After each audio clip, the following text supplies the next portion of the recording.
Hello everyone, it is Friday, July 5th, 2019. Of course, yesterday was the 4th of July, Wednesday was New Comic Book Day, and I hope everybody had a safe holiday with your family and friends. And with Wednesday being New Comic Book Day, there was a lot of really nice books that came out, and a lot of books that are selling for a ridiculous amount of money already for a book that has just come out. So we're going to talk about the books that I picked up, and then I'm going to kind of have a little comment about some things I saw on Wednesday due to the speculation and the price of some of the books that were going around. So we might as well jump in with the hot book of the week, Walking Dead 193. Of course, this was announced a couple of days before New Comic Book Day that this was going to be the last issue of The Walking Dead.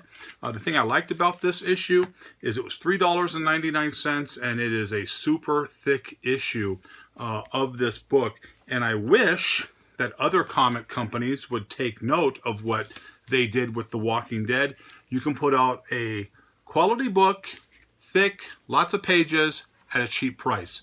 So this, of course, is the end of The Walking Dead. So they say. Kirkman wrote a really nice letter in the back of the book just to kind of tell people why he decided it was time to move on.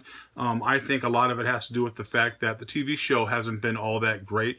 And quite frankly, Walking Dead sales have gone down a lot. The reason this book was hard to find in some places is because a lot of shops didn't get the notice this was going to be the last book. They ordered their normal, 5 to 8 copies of the book, and the book, of course, took off when the announcement was made that this was going to be it. But still, book is selling kind of crazy right now.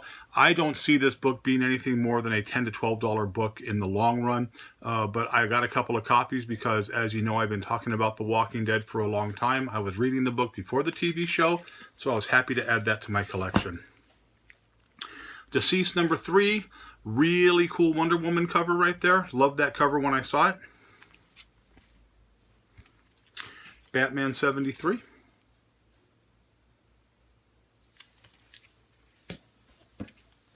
This is the Artgerm cover of Arrow number 1.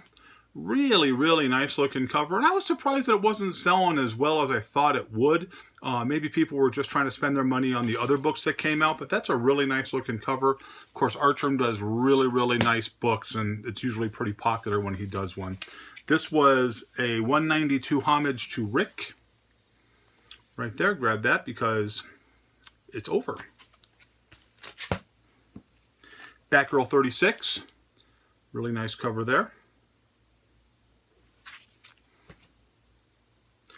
Another cover of Deceased number 3.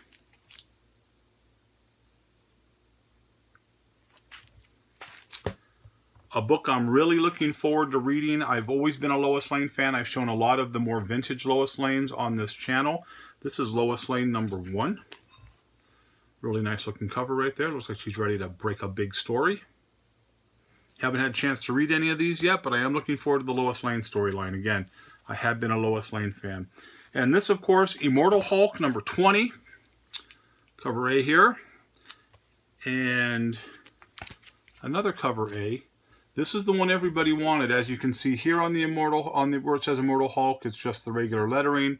On this one, you have kind of like some blood or carnage version of that right there. This book was selling really, really well. People were really looking for this one, so I was lucky to be able to get some. I don't read a lot of Buffy the Vampire Slayer. I was never really a fan of the show. I did like the original movie that was done, but I saw this cover and I had to get it. And there's a couple of other Buffy covers I've picked up because of just, they look really, really cool. This one here is no exception to that one. Mother's Milk is red today. I saw this and I was like, you know what? I'm going to grab that because it's just kind of a cool concept. And of course falls into that vampire storyline genre that I do love so much. Here's the regular cover of Immortal Hulk, number 20. Or maybe the B cover. I don't even know anymore. Sometimes the covers just run through together. Savage Avengers, number 3. Carnageized. Just a Carnage cover of the book. That is a really cool book. And this was selling pretty well. People were really grabbing this one off the shelves when they could find it. The one thing I wanted to get, there was a Savage Avengers, I believe it had Conan on the cover. I can't remember if that was the actual title or if it was the Conan book, but he had a sword that was kind of venomized, and I was unable to get that because they were damaged and they were sold out. So as we move on, Spider-Gwen, Ghost Spider number 10, the Carnage edition. Book I am looking forward to reading. I love the original run of the comic book series Postal. They ended it and then they started a new one here, Postal Deliverance number 1. There's that. And Space Bandits came out. It's a book that people were kind of excited for, but they came out with a ton of covers, and being the idiot that I am, I bought all the covers to have a complete set of number 1 covers. This was cover 1.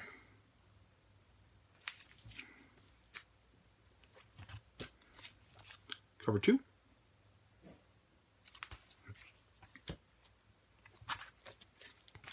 Cover 3.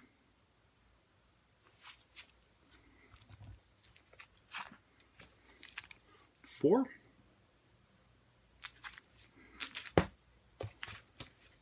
5.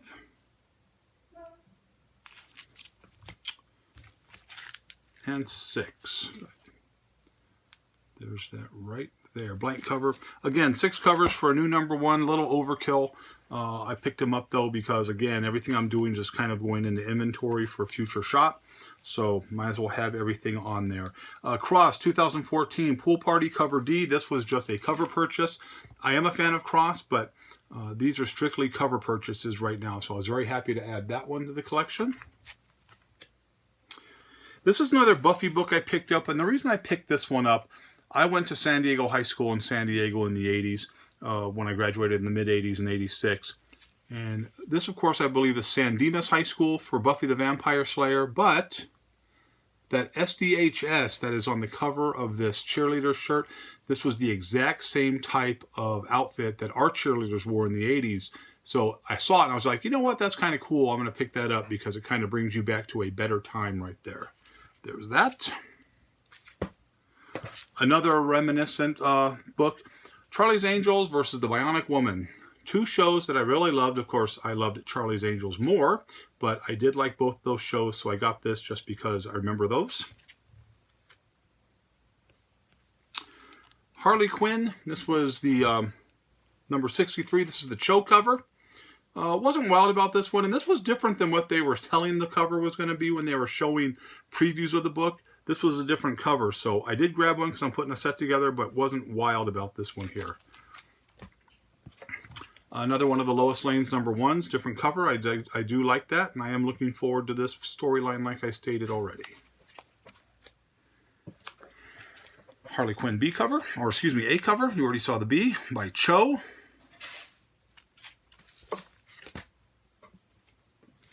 Captain America and the Invaders. Invaders, a storyline that I think is very underappreciated. I think we've talked about that a couple times on this channel. So I am anxious to see what they're going to do with this storyline here, because I do love the Invaders, if that in fact is going to be part of an Invaders storyline. I picked up a small graphic novel. This is Joker, DC Black label. One of the shops saved this for me, so thank you very much. And I look forward to reading this. Again, anything Joker, I'm going to be all over. And the book that took everybody by surprise, that sold off the shelves super, super quick, because again, a lot of shops don't order heavy copies of the Zombie Tramp book. This was Zombie Tramp number 61. This was the Harrigan variant. And the reason it was is because there is the Stan Lee tombstone right there. This book is already selling for ridiculous amounts of money. This is a book that's definitely going to go down in price. I picked it up because, as you know, I'm a huge Zombie Tramp fan. I have mentioned that on this channel many, many times. And I just grabbed the book, and I was happy to get it. So there's that right there. But this is one of the hot books. The other hot book that came out that I did not grab because I wasn't interested in it is the Mutant Ninja Turtles number 95, which is the first appearance of a female turtle. I wasn't interested in getting that. I had the opportunity to pick up a couple of copies at a couple different places, and just I wasn't interested in it. You know, maybe I should have grabbed one just to put away, but it wasn't something that you know, I was looking at saying, oh, I got to get that. And with that said, excuse me, Wednesday was a day where books came out that a lot of people really didn't know some of the things that were happening in these storylines, and some of the things that were happening, or that were, you know, making the book real hot. And so that brought out the speculators and the flippers in force. Every place you went, there was tons of them there. I was able to go to 2 shops before they opened, and both shops kind of had people coming in saying, hey, you know, did you get 193, talking about The Walking Dead. A lot of people weren't talking about the Ninja Turtle book because the Ninja Turtle book really didn't start getting a lot of attention until later in the afternoon, actually. That Zombie Tramp book, the people who knew about it, they were trying to grab that right out of the box. But it was the, you know, Walking Dead 193 were people trying to grab. And I went to a couple places, and, you know, one of the shops I went to, they got, you know, just a few copies because that's all they ever order of Walking Dead because it doesn't sell. And then another shop I go to, which is Cosmic. Fandomverse was the first one. Cosmic was the second one. Cosmic, Brian there, he ordered a lot of books on The Walking Dead, so they had a lot of copies, but they were still limiting the book, 1 per person, for most of the customers that walk through the door. And I'm okay with that because their thought process is, you know what, we're going to limit it so more people have an opportunity to grab the book. Because if you don't, you have these speculators and these flippers that are grabbing multiple copies of this stuff, running home, throwing them immediately online to try to make a quick dollar. And then when you tell them that there's only 1 or 2 copies per person, they get pissed off. It's amazing to me that they have the nerve to be upset. You're not a good customer. You're not a person who's buying books every week. You're a guy who runs from shop to shop and just tries to grab the hot books off the shelves, taking them away from the people who, you know, read the books or collect the books just so you can make a quick dollar. And I find it appalling that, you know, when a shop says, you know what, we're limiting this so more people can have the opportunity to add this book to their collection, which is very commendable that they would do something like that. The fact that people get upset, it's ridiculous. So someone asked me, you know, if you had a shop, okay, I'll tell you exactly what would happen if I had a shop and when I have a shop.